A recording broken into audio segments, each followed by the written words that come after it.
Hey there, it is late August and I am enjoying the fruits of my labor, literally. So today I'm going to be harvesting from my kitchen garden. I want to show you all the things that you can expect to harvest in late August in this video. So let's go inside and see how many bowls and baskets we can fill up. Let's do it.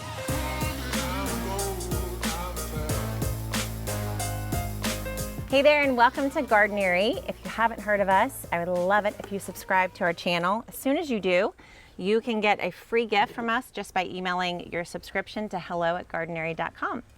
My name is Nicole Burke and my mission is to get everybody gardening. And so today I'm hoping I can inspire you with my harvest. I almost thought I said conspire. Inspire you with my harvest from my kitchen garden.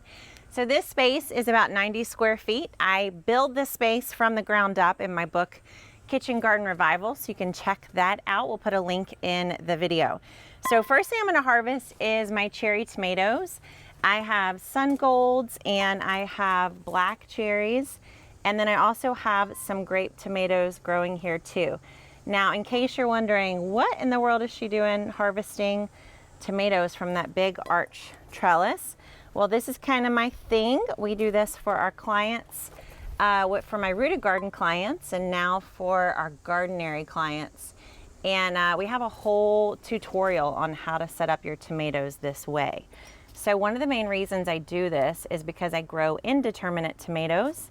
Indeterminate tomatoes are vining tomatoes that essentially will never stop growing. So they will grow and grow and grow some more.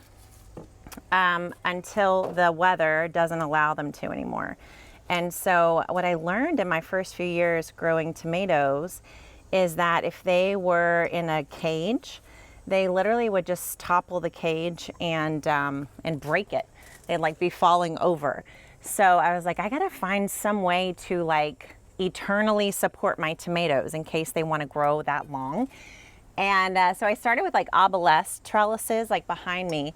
And then when I started having bigger gardens, I realized, oh, I could actually grow them on an arch trellis and then they could just literally grow forever from side to side. So that's what I'm doing. So if you're ever interested in doing that yourself, you can find a whole tutorial about the setup all the way to the harvest on an arch trellis. So this is my most favorite thing to harvest first. I'm gonna try to fill up this bowl. I generally have been filling up this bowl every, I would say 3 to 4 days with a cherry tomato harvest. So I try to harvest these pretty regularly so that they keep producing for me and keep ripening. Generally, any kind of fruit on your vines, you do want to harvest as soon as they start to ripen because you're basically taxing the plant by not harvesting them. So even though it's kind of tempting to keep them on there, because they're so pretty, it really doesn't give you the maximum output from your plants to leave them on the vine. So I'm gonna pull a few more tomatoes. I think I've gotten most from this side.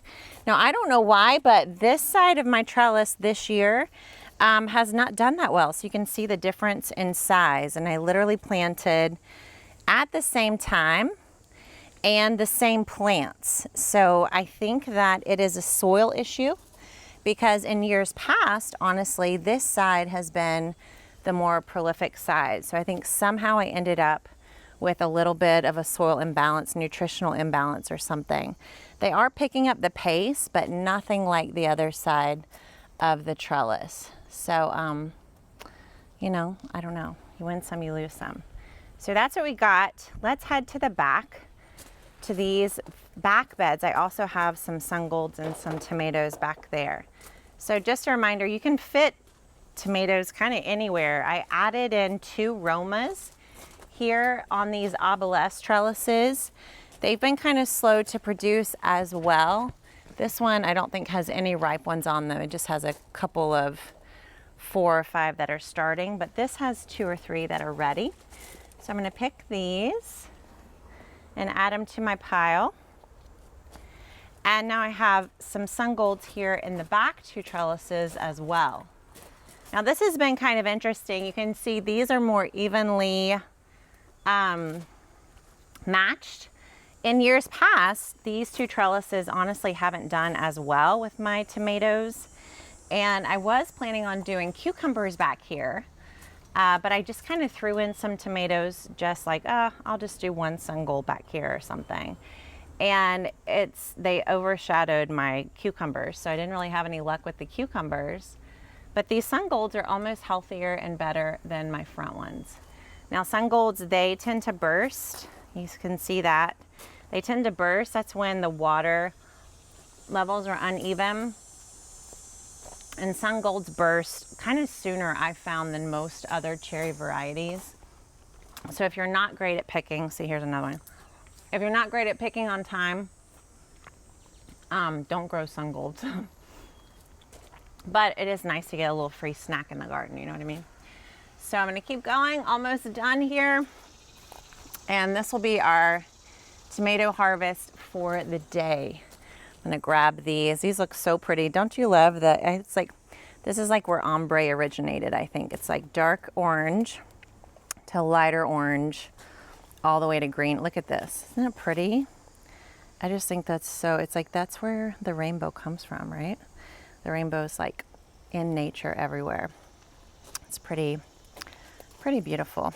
And this is just right outside your kitchen window. It's pretty fun. Okay, we have just about filled up this bowl, just like I promised you guys we would. So been able to fill this bowl up, like I said, every 3 or 4 days. And now that I got all these orange ones off, it's gonna really encourage these plants to ripen up the green ones. So that is the first thing we're harvesting this month, is some yummy cherry tomatoes. So we have sun golds, black cherries, a grape variety, and aroma. What is missing is big tomatoes. I didn't really plant, I only planted one large tomato plant this summer. All right, so we'll put this back. We're gonna come back to the front. Watch out for my harvest basket. And we will head to get the next thing out of the garden, which is gonna be some peppers. This has been a great year for peppers, actually. So my tomatoes haven't been awesome, but my peppers have. So I kind of tucked my peppers all in and throughout my plants, my gardens. So let's see if we have anything. I've been harvesting these pretty often. We harvested some shishitos from here. They are having to fight for sun because of my intensive planting method. You guys know I love packing a lot of things in. Here's one little shishito, but they've got all this kale here this year to contend with. So still doing well, but these front ones, they don't have anything extra. These are peppers I harvested just this past weekend with my daughter. So I've got some jalapenos and shishitos in there. I'll toss this in here. So let's go back here. We'll see what else we got. Not many peppers here. Yeah, I kind of cleared the space. Let's see if there's any over here. So I have some larger pepper plants. Some starting, but nothing too big. So let's head back here to these plants. We do have some jalapenos that are ready here. So we'll cut these again to get the next set to ripen. It is super hot here today, and I didn't water this morning. So you can see these plants are starting to fret a little bit. They're like, oh, this is hard. Here's a big poblano pepper. We've been harvesting these and really enjoying these throughout the summer. I love, there's a poblano soup I've been making. That is just so good. I love poblanos because they have a little bit of spice, but not too much. Let's see if we've got any more peppers over here. We have some bells here, but they're pretty slow to get bigger. So I'm gonna let these stay on the plant for a little bit longer and see if we can't get a harvest in the next few weeks here. We'll come back here. Here's some more jalapenos. These are actually turning red. So definitely time to harvest these before they're gonna get super spicy. So you probably already knew this, but peppers, the spiciest part of it is the seeds. So the more time those seeds have to form, the spicier the pepper. All right, here's a few more peppers on the plant. So these are also a mild, they're not a poblano, but they are a mild pepper, which I love just having snacking peppers on hand. And so I'll cut these. All right, so those are most of the peppers. Like I showed you, a lot of these we harvested a while back. Now I want to show you something fun I've been doing, which is growing carrots here on the edge of the bed. Now, this is not really carrot season because it is pretty warm. I threw these seeds in here in the spring, and they've been pretty neglected, but I've just been pulling a few carrots here and there from this space. So I'll show you a few of them. Let's see if you can get in here. So here's a little baby carrot.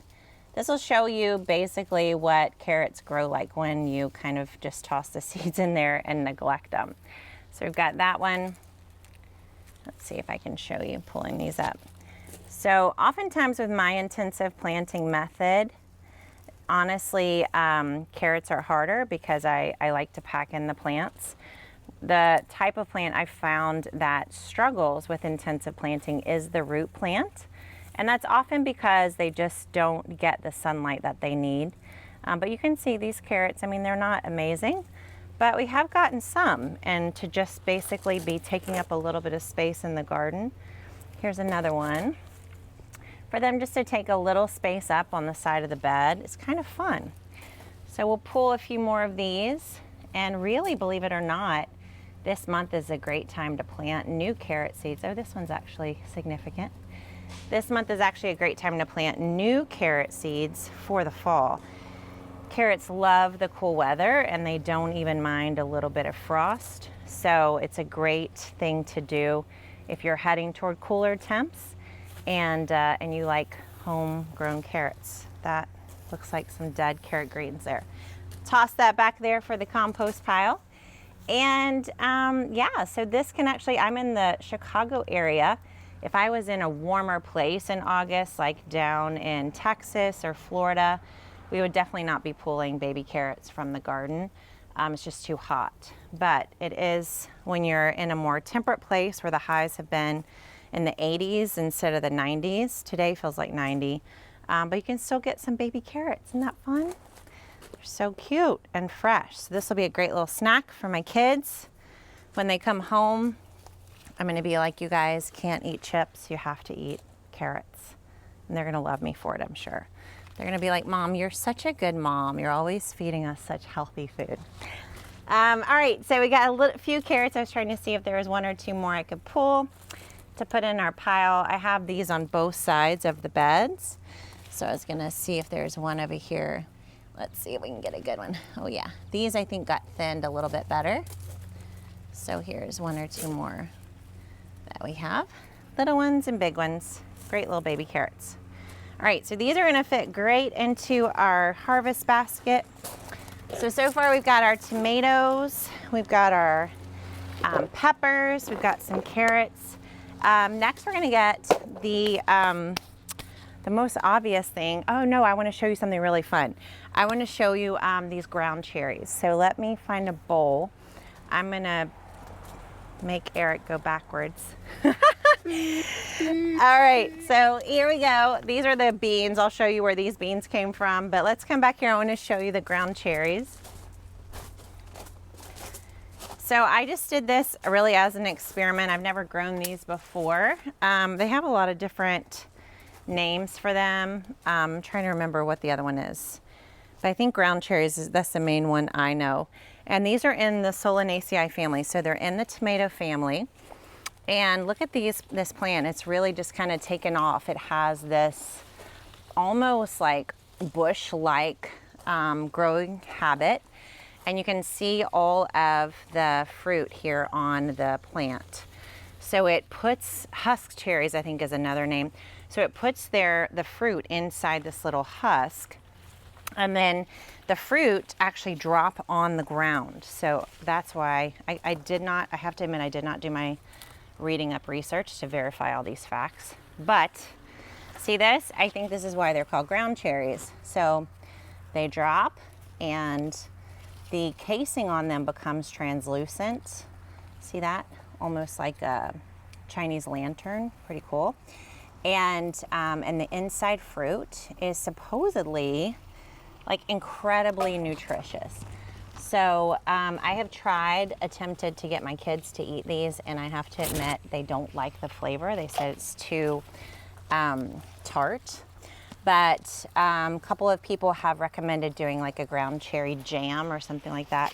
If you guys know me, you know I don't really do any like canning and stuff like that. I just am more of a raw, out of the garden, straight make a salad kind of thing.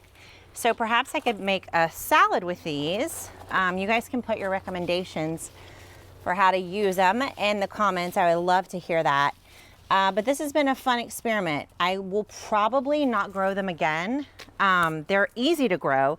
I've hardly had to do anything to them. Literally just planted them. I haven't fertilized. I keep them watered, but they have a pretty big growth habit. And like I said, my family hasn't like absolutely loved the fruit. So I think probably I would have been served better here. I don't know, with some cucumbers, bushy cucumbers or something like that. But it has been fun to grow, and you can see how prolific the fruit is on here. So we will get a lot more harvests from these plants. I planted 2 plants, one there and one over here. That one's doing better, but you can see all the ground cherries on the ground over here. There's a lot. Obviously I haven't been that excited to harvest because look at all these. There's still a ton left. It's almost like little acorns or something. I don't even know if you guys can see in here, but it's almost like little like acorns dropping. They're just everywhere. So I would need to probably employ one of my children to peel all these so we can actually enjoy them. Let me show you what the fruit looks like when you do peel it. This is one that's not quite ripe. Generally, like they taste their best when they're like a little bit more yellow. Again, not quite there, which you would think they are. There you go, that's probably better. So, not quite ripe, better all the way. So I just actually saw an article, I got an article sent to me about the nutritiousness of these fruits. So I'll look into it more and let you know, but you guys can let me know your uses for them while I sweat out here. I think they're pretty good, but they do have a little bit of a tartness that resembles what you would get with like a tomato. So ground cherries, that is another thing that I'm harvesting from the kitchen garden this month. Now let me show you the beans. If you missed it, we planted these bush beans way back at the beginning of July. Or it's not really way back, it was like less than 60 days ago. I just harvested these with my daughter a day or two ago, and I want to show you what the plants look like. So these were planted from seed directly in the garden, and you can see how they're starting to still produce beans. So we harvested some of these, like I said earlier, and now they're kind of finishing up. So beans are a great mainstay for the garden. You can really plant them almost every week in succession if you like having them. And with these bush beans, they basically grow and finish in about 60 days. And you can see all that you can get from one plant. So I just come in here with my hands. You could have some trimmers or pruners or something like that, but look at all that. Look at all those beans. You get so many. That's why I think gardening is so amazing, because you get like a return on your investment like 10 times, 10, 20 times. You plant one bean seed, and then just from that one little bean seed, you could get, 10, 15 of these bean pods. It's pretty awesome. And that's, that's a plant that doesn't even give as much as, say, a tomato plant would. So those are our beans. Harvesting lots and lots. Right around the time that we planted those beans, I don't know if y'all can tell, but I am really hot out here. And not in the hot kind of like, the good kind of hot. Okay, so right around the time we planted those beans, we also planted some zucchini seeds. I planted them back in the back of this bed, and I have not had a ton of zucchinis, but here's one that's ready and kind of oddly shaped. And here's another one. I've harvested about 4 or 5 from these plants. These I've not been watching. Here's an example of what happens. That looks so gross when the fruit doesn't get pollinated. So when a female flower isn't pollinated, then it shrivels and turns into gross stuff that goes to the compost pile. I need to get scissors to cut these, but I would cut them right here from the base of the plant. Let me see if I can twist. I think I can. So I'm just going to twist this off like so, like that. And there's a very oddly shaped zucchini. So I kind of did this honestly as a little bit of an experiment. They don't have a ton of space back here or a ton of sun, but it's, you know, fun to see what's possible. I had the open space and knew it was going to be too hot to do greens at that time. All right, beans, zucchini, ground cherries, lots of sweat. Let's finish up this harvest so I can go drink some water. Other things that we have, more peppers, obviously, the beans, and then we'll grab a little bit of kale and Swiss chard. There's always herbs, of course, but I'll fill up my basket and show you all the things you could really be pulling. Most of these things you could be pulling at least once a week, if not every day or every few days. So my greens, I'm definitely pulling from the garden once a day at least. I come out here and grab kale every single morning for my smoothies. I get Swiss chard often for like a salad or for a stir fry, any kind of yummy dish. Usually I'll use these more on the weekend when I have a little bit more time to garden or to cook actually. So we've got Swiss chard, we've got some kale. I'm gonna toss those in the basket. And we got our carrots here on top. We're gonna get a little bit more kale. This is our dinosaur kale. So these we could use right now to do like kale chips.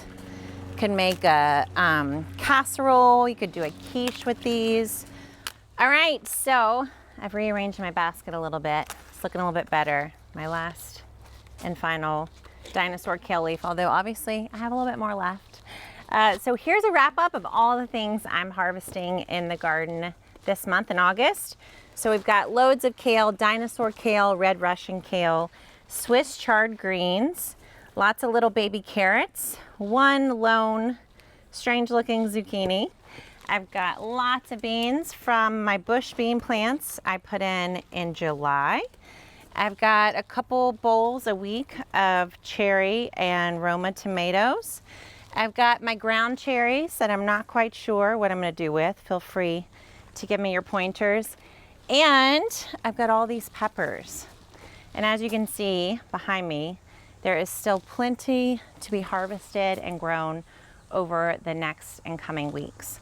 So I hope this inspires you all that you can grow and harvest and enjoy in a kitchen garden. When you have a raised bed, you get to plant and grow so many varieties, and you get to pack in the plants just like I've done in my own 90 square foot space.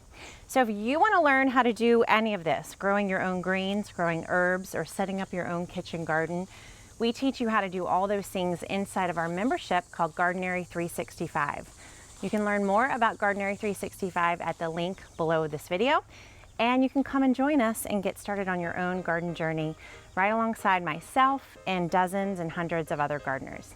Thanks so much for watching, and I'll see you guys next time. Bye.